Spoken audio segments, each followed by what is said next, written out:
America is coming together and roaring back again, and it begins today, as the President just told us. I know we'd all rather be gathered together on the National Mall with hundreds of thousands of our closest friends, but our disappointment is well overcome with our excitement for the future that we feel today. We have the chance to make the next 4 years the most consequential period in our nation's history. And as Speaker of the House, it is my great pleasure, my great honor, to introduce to you the man who will lead us to this new golden age, the decisive winner of the Electoral College and the popular vote, the 45th and the 47th, and the greatest president of our lifetimes, Donald J. Trump.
Well, thank you all so much for being here. And was that a hell of a speech or what? That was, man. That was a good way to start it off. You know, I didn't know exactly what the president would put in that speech, and I hoped to myself that he wasn't going to hold back, and sir, you didn't hold back. That was a hell of a way to start the next 4 years. But I just want to say from the bottom of my heart, and I know I speak for the president and for all of us, thank you, thank you, thank you for making this possible. We love you. We wouldn't be here without you, and we're going to make America great again together for the next 4 years.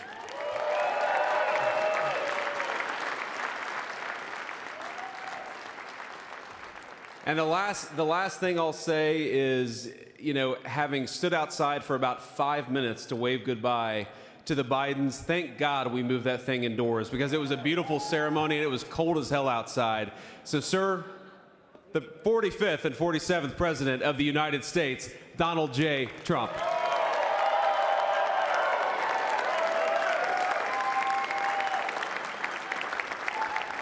No, he's right. I said, oh, look at this beautiful sunny day.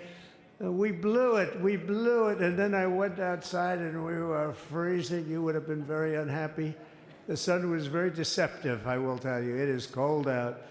And I'm sort of saying, you know, that was so beautiful today. Maybe they should do it there every 4 years. Does that make sense? I don't know. Because, you know, the outdoor thing is really good, but it gets a little cold around this time of the year, as some people have noticed.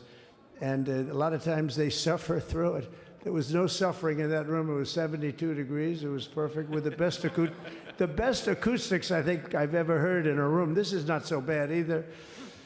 But I just want to say, you're a younger, far more beautiful audience that I just spoke to. A journey. I mentioned in the speech, a lot of people said that was not a journey that was possible, and it was indeed possible. I didn't really know too much about what they were saying when they said that, but a lot of people felt it. And we hooked up with J.D. very early. I watched J.D. over a period of time. I endorsed him in Ohio. He was a great senator, and very, very smart. The only one smarter than him was his wife. That was, I would have chosen her, but somehow the line of succession didn't work that way, right? But now she's great and he's great. This is a great, beautiful couple and unbelievable career. I just said to him, you are very upwardly mobile, because he hasn't been doing it that long, but he picked it up so quickly. Remember, the first week was a little bit like the fake news was hitting him really hard. And I said, ooh, this may be tough, but after that, it was smooth sailing for him. He took on everybody. He took on the meanest. I don't want to use the word corrupt because we're into a new system, so let's wait till the corruption begins, because it will. But he took on some pretty mean people, and he handled it well. I want to also congratulate Mike Johnson for the job that he's doing.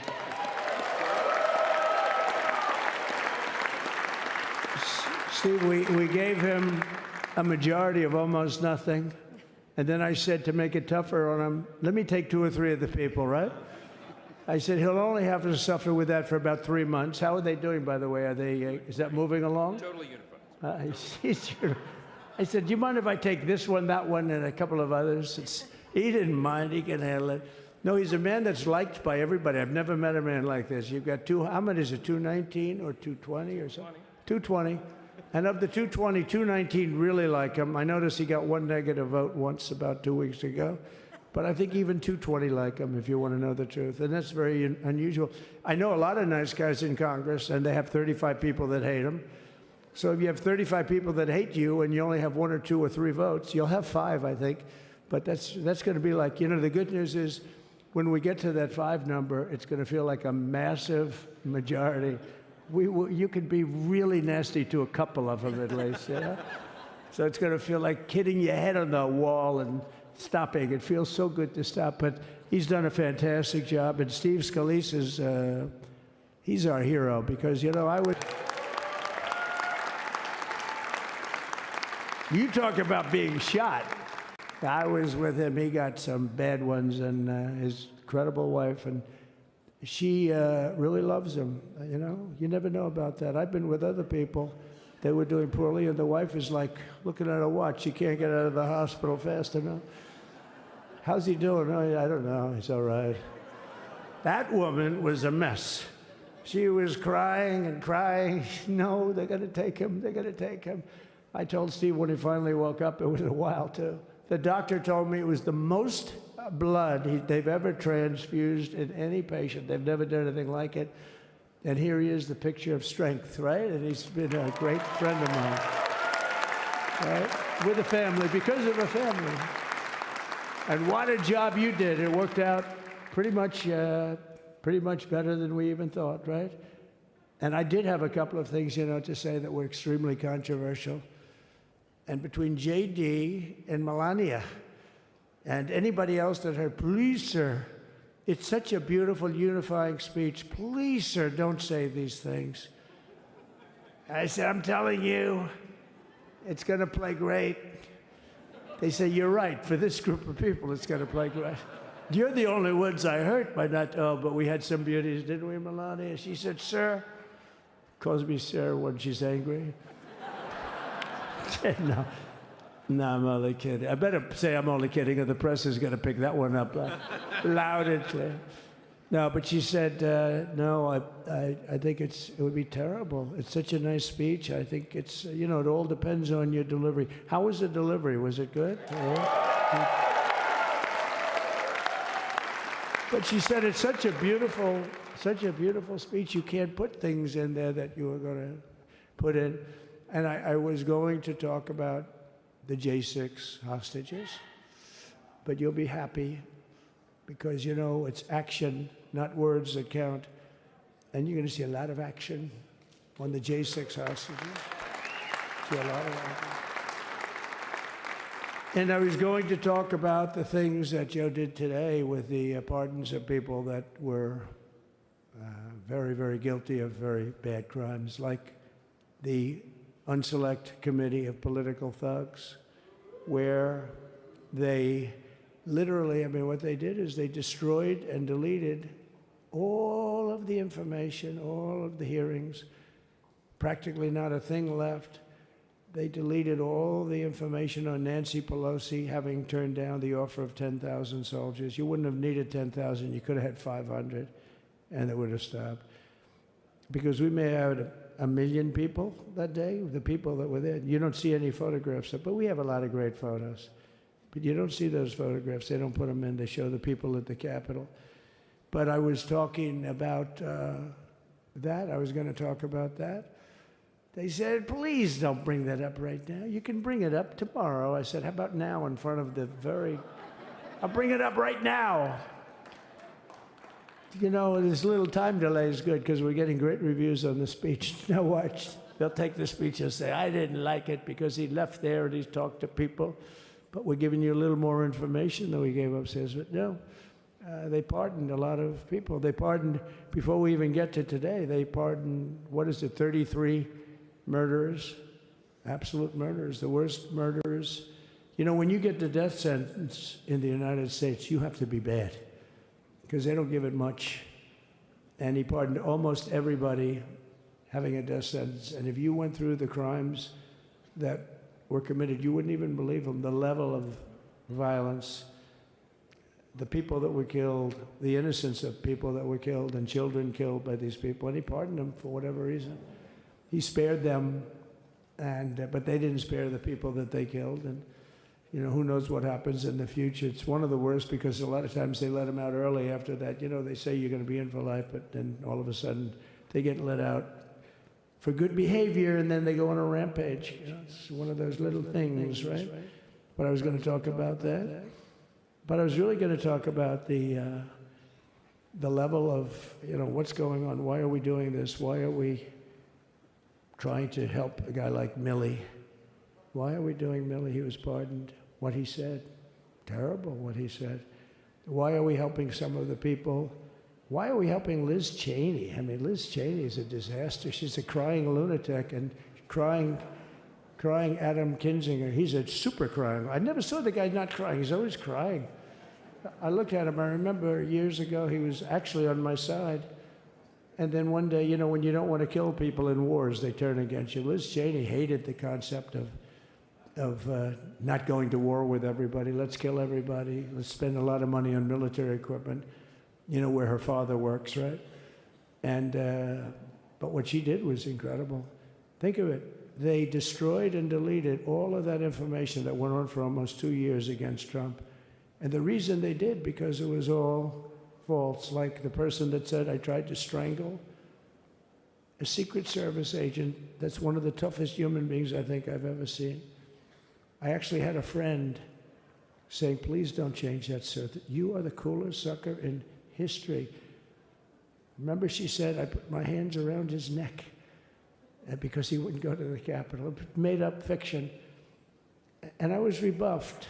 And the guy on the right is a massive weightlifter, probably stronger than me. Do you think he's stronger than me, honey? You know who I'm talking about.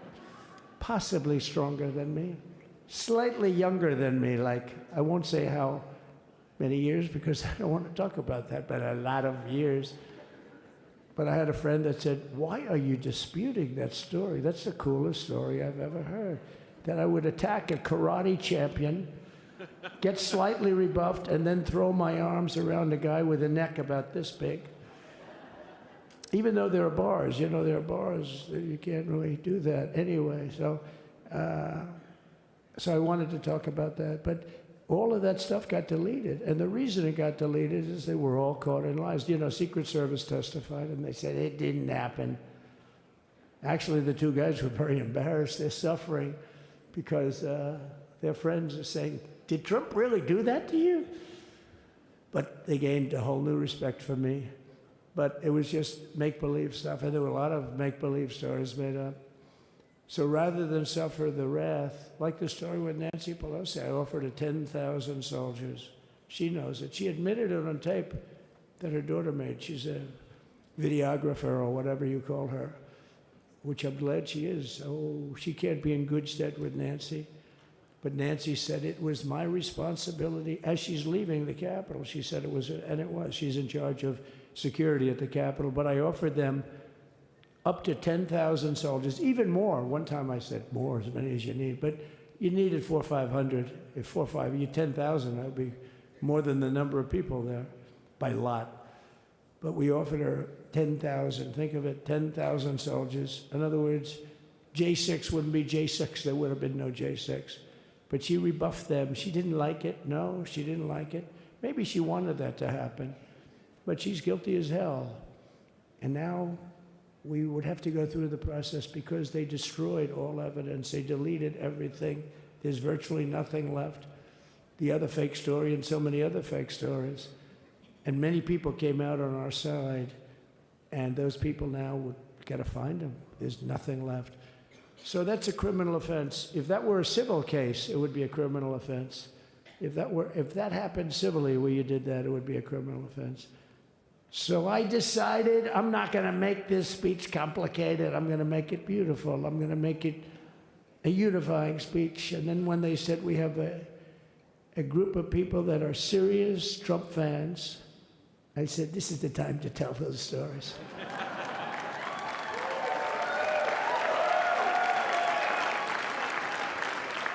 He knows.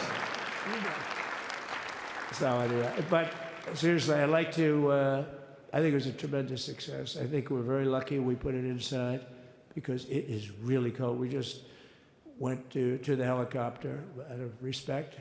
It's something that's taken place for a long time. I guess it's as old as helicopters.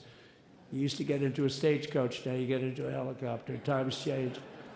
But it's pretty old custom. And it's a beautiful custom, actually. It's a beautiful custom. I wish we could have had a better relationship. I wish we could have had a better relationship between Republicans and Democrats. I was with Senator Schumer. I said, Chuck, I think it's time we all start getting along a little bit because it doesn't make sense. I mean, we literally never get a Democrat vote. They never get a Republican vote, almost. And although there is a bill coming up very shortly that we have a lot of Democrat votes, right? That's going to be a very beautiful bill. We're going to have a deciding, I would say, within a week or so, I think. And it's going to be a very good bill. You all know what I'm talking about. So I just want to thank you all for being here. You have been our fans from day one. All these people all over. You've been our fans. This has been there's never been anything like it. There's never been anything like it. This has been a movement like no movement ever in history for probably any country, let alone this country. You know, if somebody's running for president, and if they go out and they announce they're going to Arizona, they're going to Nevada, they're going to someplace, if you have 200 or 300 people, that would be standard. Ronald Reagan would go out. I mean, outside of the last couple of days where people get a little excited, but even then you have a couple of thousand people. But if you're going to go someplace, any place, any one of the swing states, any one of the other states, I mean, how about the non-swing states? We won Alabama by 48 points. We won Tennessee by massive numbers. Wyoming, we won by numbers that are, nobody's ever seen numbers like that. And, you know, places like California, we did great, but when they send out like 38 million ballots, nobody knows where the hell they're sending them, and then they come pouring back, the whole thing. You know, they passed a law in California that if you work in an election bureau and if you so much as ask for a voter ID, if you say, sir, ma'am, could I please look at your voter ID? They have the right to put you in jail. You're a criminal. Can you believe that? There's only one reason that happens. They want to cheat. So they had it where voter ID wasn't accepted. But now if you even ask for it, this is seriously a bill that was just signed. It passed in their legislature, and it was signed. And I think when we get things cleaned up and we get back to a little bit of normalcy, I'm going to ask the speaker to really get involved, because I think we would have won the state of California, because, you know, if you look at my numbers with Hispanic, we're at 56%, and we won the Texas border that had never been won. As the governor said, he's doing a good job, the governor, by the way, of Texas, but as the governor said, it hasn't. Oh, did I get lucky? Did I get lucky? Supposing I said, you know, he's not here, but the governor of Texas has done a terrible job. Wow, look at you. You mean we couldn't get you up in the front row? I tell you. Supposing I said, JD, the governor of Texas, he's not doing his job.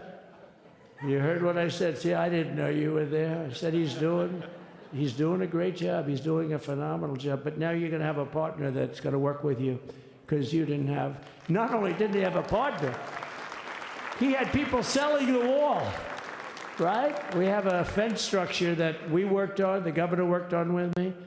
And I didn't love it, to be honest with you. I wanted a nice precast concrete, 40, 50 feet high, like a beautiful, could have been a T-shape, Y-shape. I love construction. I wanted that sucker to go up maybe 50, 60 feet. It would have looked beautiful, a nice Y shape. And they said, the problem is, sir, they climbed that like a rabbit. I said, what do you mean? No way. And they brought some of these guys out. They climbed it like... And the other thing is you hit it with acid and the thing will disintegrate. They have things for concrete. So they needed very hardened steel, very special steel. And then they needed 7,000-pound concrete inside that steel, inside that steel. And then they have a rebar that's the toughest steel made. Very hard to cut. So this is why very little is cut. I mean, it's right. And then they put a anti-climb panel on top. I hated it. I said, it's so unattractive. And I said, why would that work? I don't believe it works. And I went to watch the Border Patrol, gave a display. We had actually 2 sets of climbers. The guys that climb up walls with drugs on their back, I mean, they got like 60, 70 pounds of drug, and they go as fast as you can walk. They go bip, bip, bip. Or we have Mount Everest-type climbers. And honestly, the drug guys were much better. I couldn't believe it. The drug guys blew them away, right? But it's true, the anti-climb panel, they couldn't get around it. They just couldn't. You didn't have it. So sometimes you sacrifice beauty for efficiency. And we did. So we built this wall, and we built over 500 miles of wall. That's why we had such good numbers. The famous chart that came down, very thankfully, the chart that came down on my right, Governor. Had I not looked over there, I'm not speaking right now. You might be speaking here. You want to know the truth? You, JD, you've got a lot of great people in this party, but I got very lucky, but we had the best numbers we've ever had. But I bought, what happens is when you fill it up, it's like water. You fill it up. Now we have 571 miles of wall. And they would always say, when we renovated a wall, so there'd be like a piece of plywood sitting there for 60 years, or a 2x4 sitting for 60 years on the ground and rotting. Because, and they'll say, you didn't build a new wall. Here we're building 50 feet up in the air, 30 feet sections, 50-foot sections, all steel, all concrete, all everything. And all, by the way, they don't even want me to say this, but what the hell, doesn't take that long time. They're all wired for all of the equipment. We put wires in everything so they can easily wire for all the different types of equipment. And if there's a doubt, we have a wire. Whenever we just look, you just find the wires all over the place up top, so we can just hook it up. We don't have to have wires on the outside, which wouldn't do too well, right? So anyway, so we built an extra 200 miles of wall, and the governor wanted to buy it. He tried to buy it, and they wouldn't sell it to him. He wanted to put it up himself. Could have been done in 3 to 4 weeks, 200 more miles, because when you do it, now they just keep going further out, further out, further out, getting around. So we did an extra 200 miles, and it was all bought. And they announced that they're not going to put it up. And that's when I realized they wanted open borders, and that's when I realized that people are going to come pouring through the wall like nobody's ever seen before. But you've seen it. A lot of you are here because of that. I made it my #1 issue. They all said inflation was the #1 issue. I said I disagree. I think people coming into our country from prisons and from mental institutions is a bigger issue for the people that I know. And I made it my #1. I talked about inflation too, but how many times can you say that an apple has doubled in cost? I'd say it, and I'd hit it hard, but then I go back to the fact that we don't want criminals coming into our country. We don't want the jails of every country in the world virtually being deposited into the United States. And that man had to suffer with it. And he did an unbelievable job. I'll tell you, he was a very popular governor, but now he's like an unbeatable governor because of your border policies. He was fantastic. And he really was. So. Governor Abbott is he's a great man, great leader. And but it did make him did you do it? You didn't do that for politics. You did it because you wanted to do the right thing. But I'll tell you, it sure as hell worked for politics too. It's self-preservation, that's right. But no, because the people are demanding it. The people of Texas are demanding it. The people are demanding it all over. So anyway, so we built it, and they wouldn't let us use it. They wouldn't let the governor use it. And other governors, they wouldn't let him use it.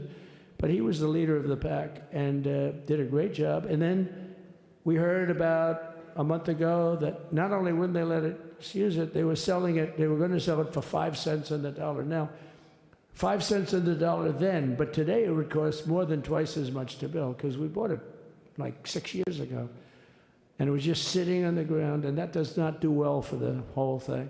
But it was just sitting on the ground, and I heard about it, and I called the governor, and I called a lot of people, your attorney general. And here's the story. They were going to buy it, and these are great business people. They were going to buy it for 5 cents on the dollar or less, and they were calling us up, we'll sell it to you for 200 cents on the dollar. In other words, it will cost you twice as much, so it's 200 cents on the dollar. I said, can somebody explain that to a judge? I mean, how corrupt is that? You'd think they'd say, maybe we'll sell it to you for 20 cents, 30 cents, but not 200 cents.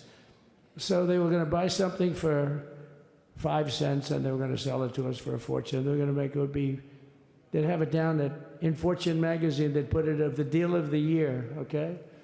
You buy something like that. But it was so corrupt and so horrible.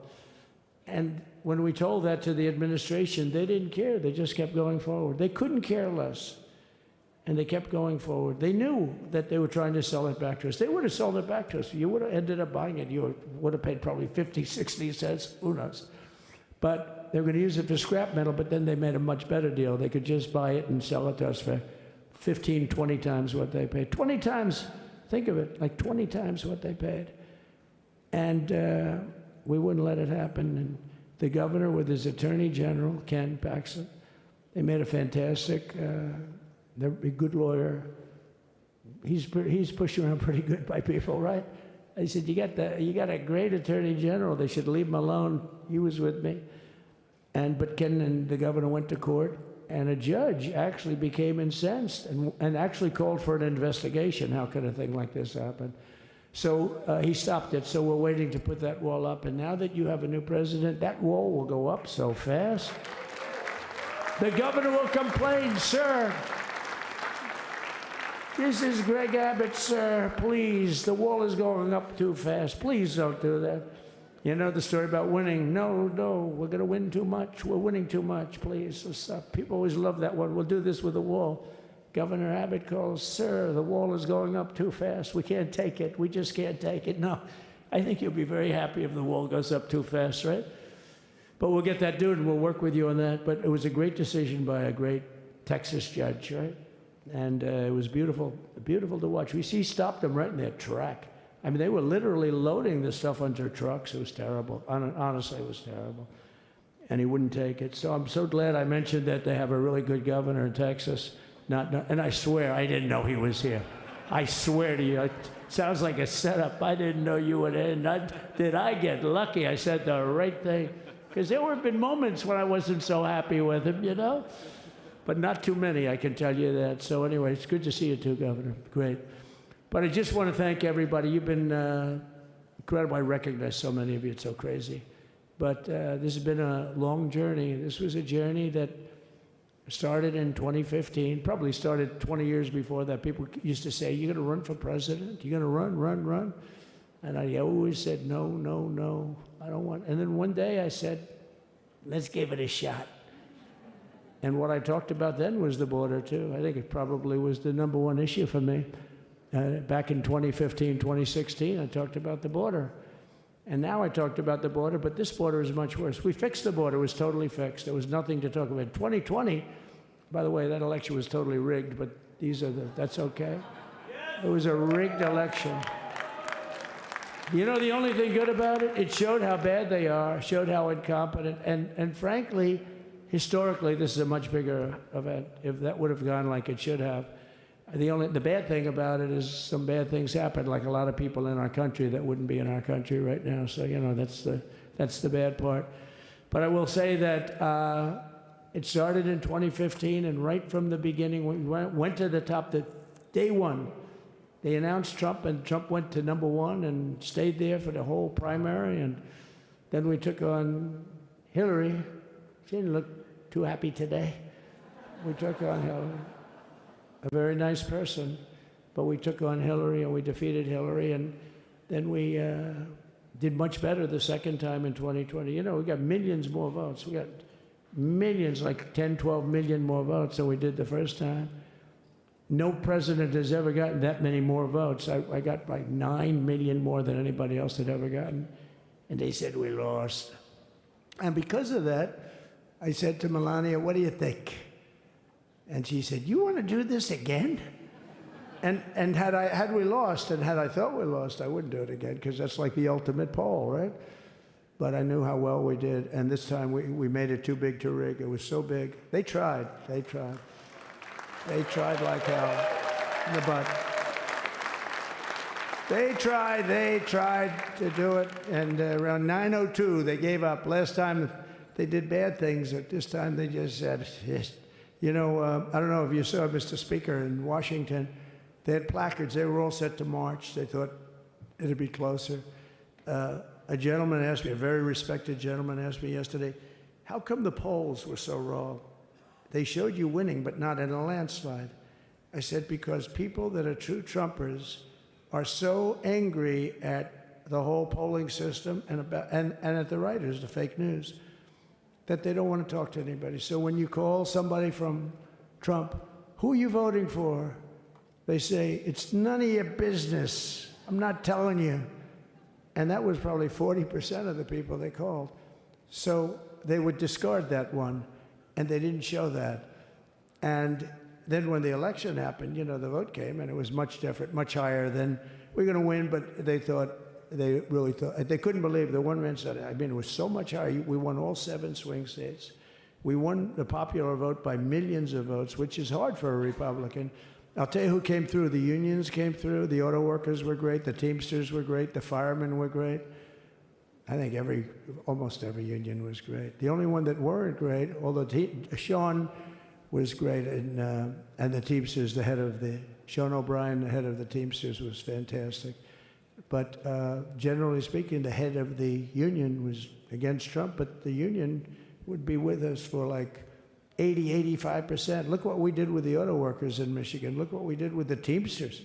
The Teamsters were unbelievable. They were a solid Democrat vote, and they voted for Trump. So we had a great experience. Now we have to go to work and get it done, because we have to do something that's going to be great. We're going to turn our country around, and we're going to turn it around fast. And I think this was a better speech than the one I made upstairs, okay? I think this was better, JD. I think this was much better, and I got to see my friend. So, Governor, take care of yourself. You call me, we'll start working. You know what that means with him? He's going to be calling me tomorrow morning at about 6. And I said, how about next week? You call me, and we're going to get it started real fast. We'll really help you a lot. You've done a fantastic job protecting something which it's not supposed to be for the states. And amazing job you've done. Thank you very much. And I want to thank everybody. And I have a First Lady who's been incredible. She's been incredible. I shouldn't say this. I'm going to get hell when I say this, but her feet are absolutely aching. You know, those heels. And we thought we were leaving. We were going home. Sir, would you be able to go down and say hello to some of your other fans that are here? I said, oh, I didn't know that. Wow. Did you get to see pretty clearly the picture, I hope? Good. That's good.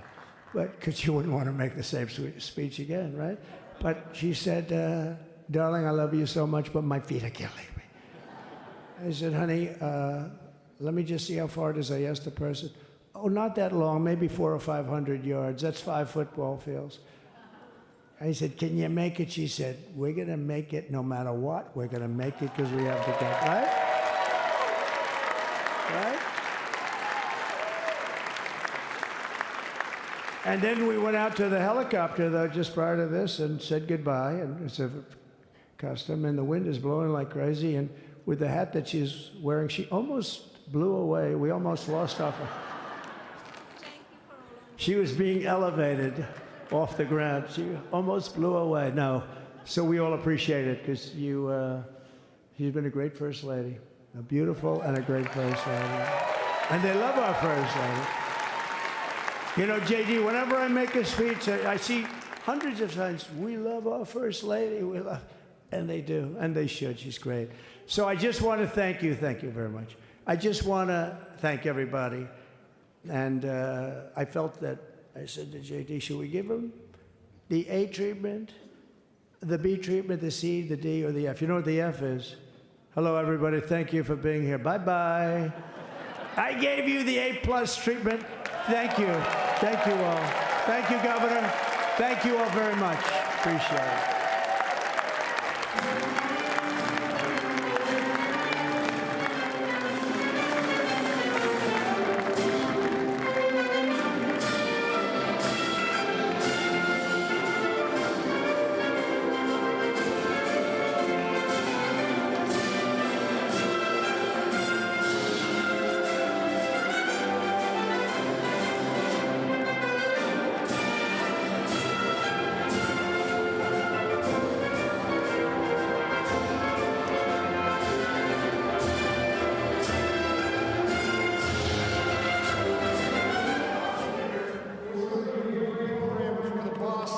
Gets here. The first thing I want to say, 6 in the morning, I'm walking in darkness up G Street on my way to meet the boss and the troops at church, and I'm seeing every one of you in line.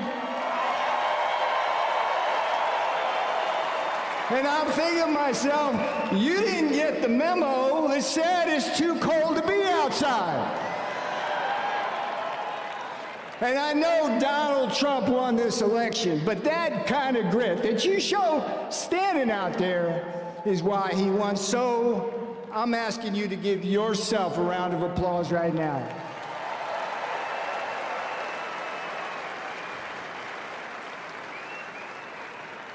Now I'm going to be quick here because we got a bunch of folks coming. But I'm going to tell you a little story, and it's called James Brown. James Brown meets Ronald Reagan in Trumpland. And it starts like this. Once upon a time, when I was a high school senior, back here in Washington, I got to check off the first thing on my bucket list, which was go to a James Brown concert at the Howard Theater. Anybody here, D.C., know the Howard Theater? It's long gone. Beautiful place. James Brown, you know as the King of Soul, but he was also called the hardest working man in show business. And James Brown and Donald Trump were actually good friends. And there's a story for the fake news. I don't know if you want to report this, but there's a rumor going around in 1999 when James gave the entertainment in Mar-a-Lago on New Year's Eve. He taught the boss how to dance. You can print that fake news because that's what you do. So why am I talking about this? Because Donald John Trump, like James Brown, Donald John Trump is the hardest working president in history.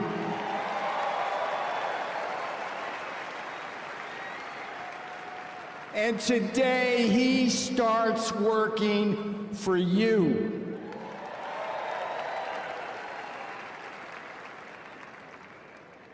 You know, he got elected because he was on the right side of the issues. But it was also because he outworked everywhere.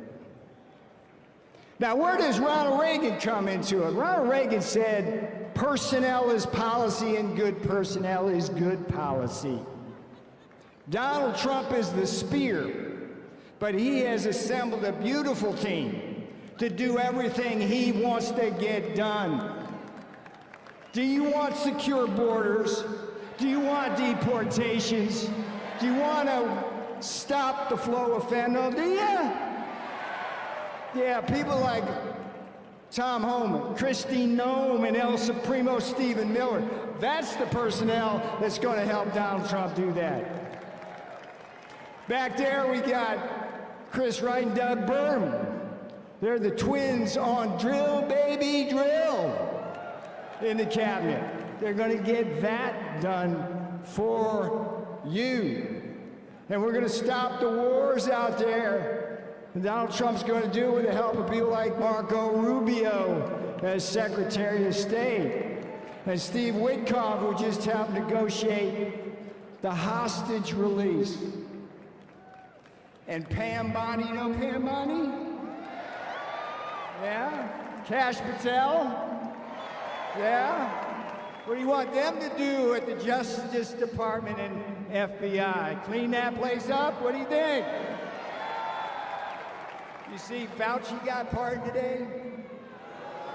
Yeah. Yeah, well, as many of you know, they sent me to prison for 4 months for defending the Constitution. And I can tell you, with all honesty, I never met anybody in prison who did as bad stuff as those people. Fauci, Merrick Garland, Alvin Bragg. Time for a little accountability, perhaps. And lastly, I'm going to be a small part of the big trade and manufacturing team. You're going to see new folks, shining stars, like Howard Lutnick, the Commerce Secretary, Scott Bessent at Treasury. These men are giants in the world, and they're going to be with veterans like Jameson Greer and Kevin Hassett. And we, with Donald Trump as our commander-in-chief, are going to protect you from the unfair trade that ravages this country, steals our jobs, steals our factories. Are you ready? Are you ready? All right, I got one thing left on my bucket list here. Maybe you can help me out. I'm taking a risk here trying this.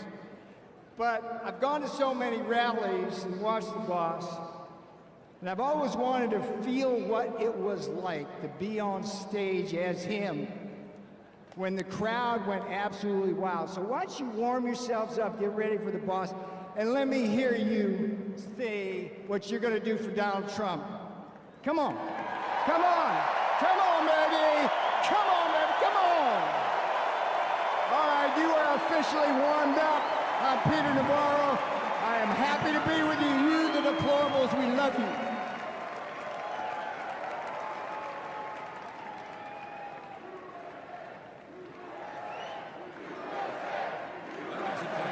Please welcome to the stage, Kellyanne Conway.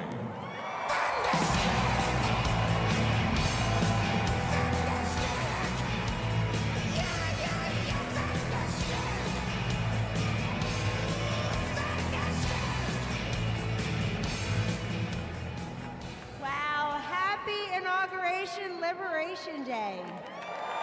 God bless you. Ladies and gentlemen, the story of 2024 began in 2016, when this country had a hunger for change, looking for someone to upend the establishment here in Washington and to restore our confidence in a government that's for the people, by the people, and of the people. And you asked for a presidential candidate, a leader, who had an appreciable amount of accomplishments, but who could come to Washington owing nothing to no one. And that's what he did. Yes.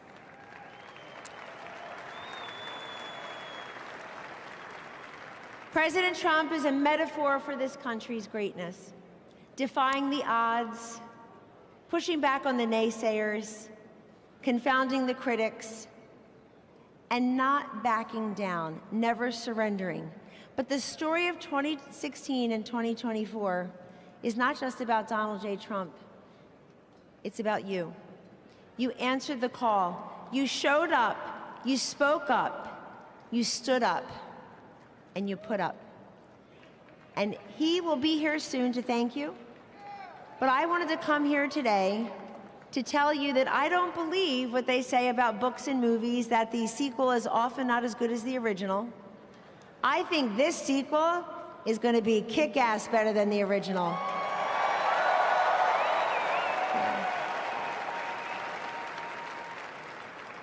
One of the best things President Trump has done, and there are so many, is change the conversation, change the culture, and just change the way people look at politics. And the reason he did that was in 2016, he saw everywhere he went, the crowds would get larger, the passion would intensify, the red hats would grow in number, and the throngs of people who would come the night before, the day before, the morning of, just to be a part, not of a conventional political campaign, but a true movement of men and women and children from across this great nation who wanted to be there and be part of something bigger than all of us.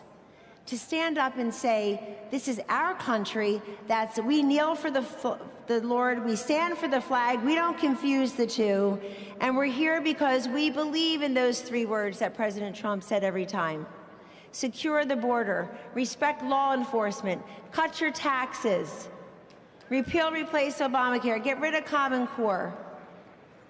And yes, and this time, in 2024, you were there again. But so were so many Americans who had never voted or had never voted Republican. That's the magic of Donald Trump. President Trump, thank you.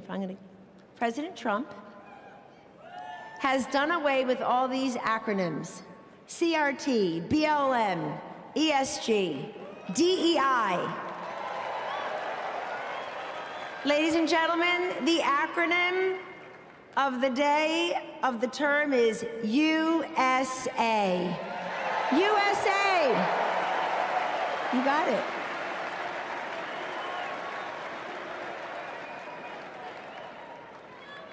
People in Washington love to fight.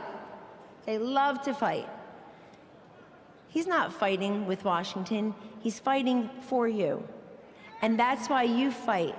So continue to stand up and speak up and show up and put up. And ladies and gentlemen, whether you were for him on day one or you or people you know did it on November 5th, 2024 for the first time, keep saying welcome. Let's bring more people into this movement.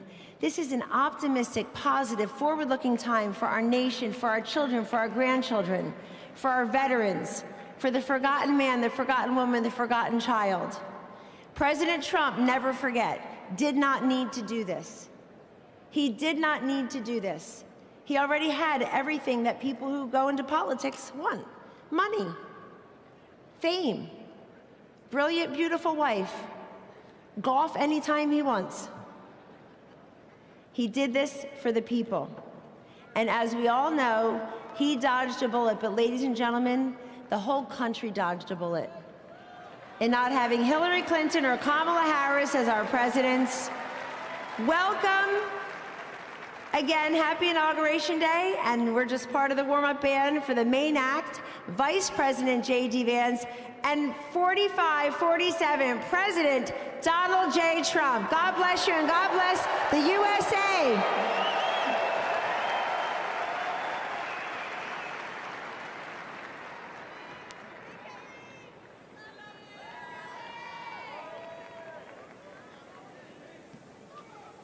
Ladies and gentlemen, please welcome to the stage Congressman Dr. Ronnie Jackson.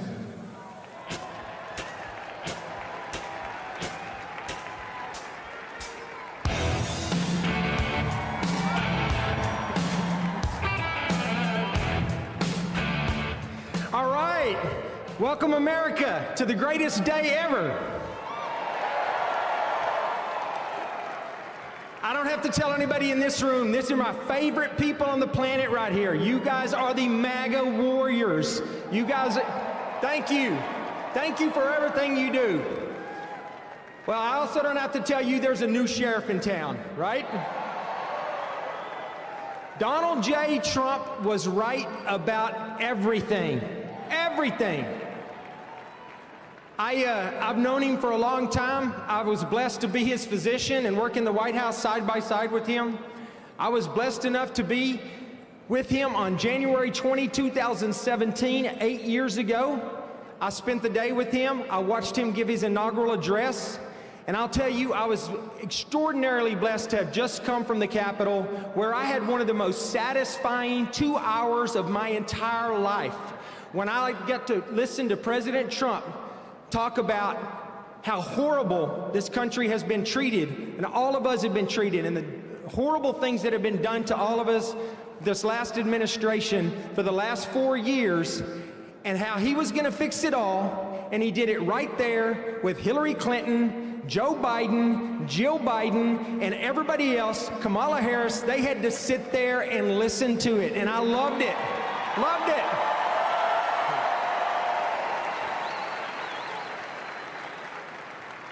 I'll tell you what, I thought for sure, I've always said that the 45th President of the United States is the absolute best president that this country has ever had.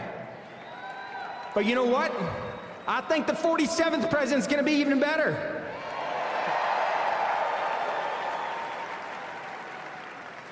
We are in for a change. This is a great day. How many of you out there think this is one of the best days of your entire life? Absolutely it is. We had one chance to get this country back. We were headed down a path of destruction that we would never, ever recover from, I promise you. And we have been given a second chance in the form of Donald J. Trump. He's here, he's back, and he's gonna fix what's broken. We're gonna get our border back. We're gonna stop the illegal immigrants and the cartels that have laid devastation to this country. We're gonna lock them up, we're gonna get rid of them.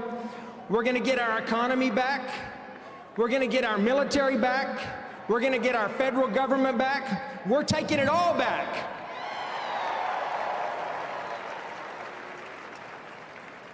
This is a great time to be an American. This is a great day to be an American.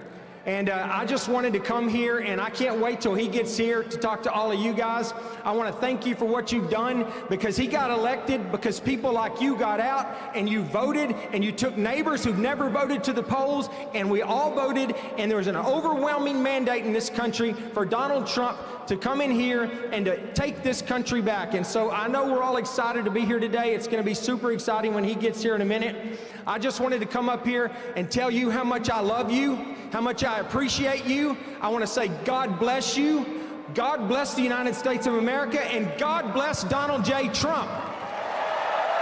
Thank you, guys.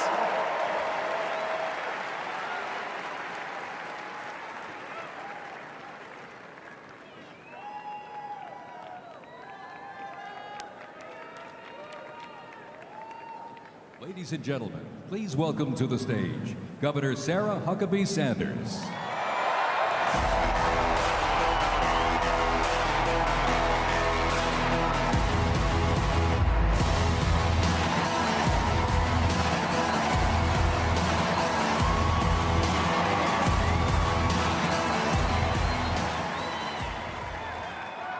What a great day to be an American. I have to admit, it's a little surreal to be back in Washington, D.C. right now. 8 years ago, I was one of the very first staffers to go into the White House for President Trump's first term. And today, because Donald Trump believed in me, defended me, I stand before you as the youngest governor in the country.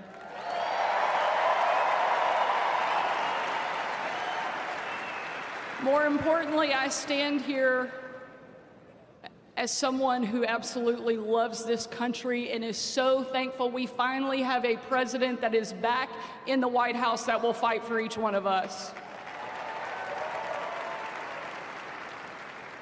My youngest son, George, is a little tired of hearing me be called the youngest governor in the country. The other day, he asked me, he said, "Mom, you're the youngest governor in the country?" I said, "Yeah, George." He said, "Wow, those other governors must be really old." No offense to my colleagues. Whether you think I'm too young or you think they're too old, Republican governors have been holding the line while we waited on Donald Trump to get back to the White House. And ladies and gentlemen, the wait is over. We now have a fighter back at 1600 Pennsylvania Avenue, and I could not be more excited.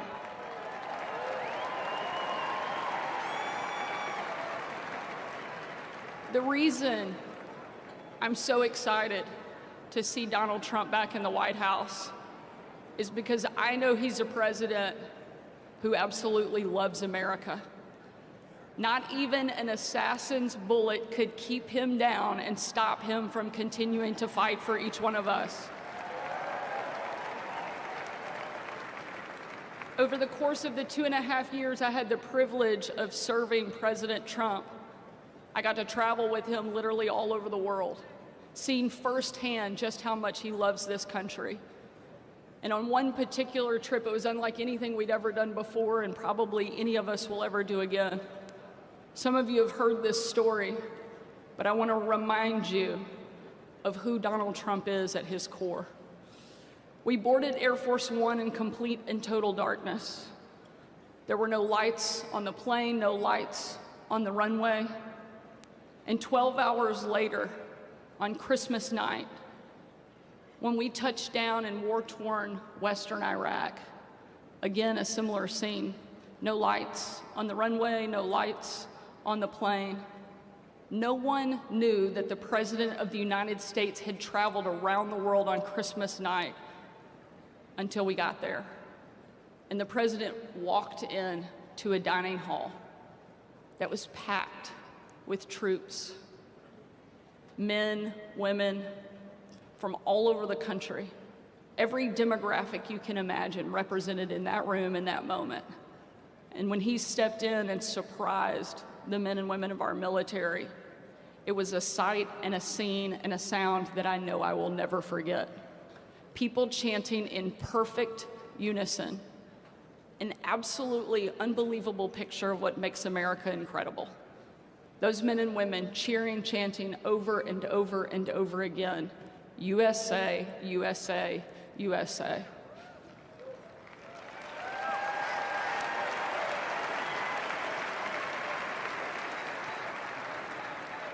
And there was a young soldier in the back of the room, and he said, "Mr. President, I re-enlisted in the military because of you." And the president said, without missing a beat, "And son, I am here because of you." We finally have a president who will stand up for our country and that will protect and fight for the men and women who wear the uniform and give us the freedom so we easily enjoy.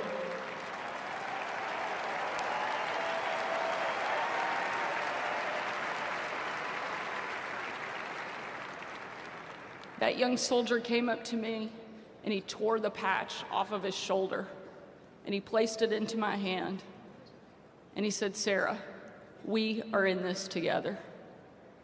Ladies and gentlemen, that young man and everyone that has served before him, everyone that will serve after him, deserves to know that we have a leader that loves this country and will do everything he can to make it great, and that's exactly what we have in Donald J. Trump.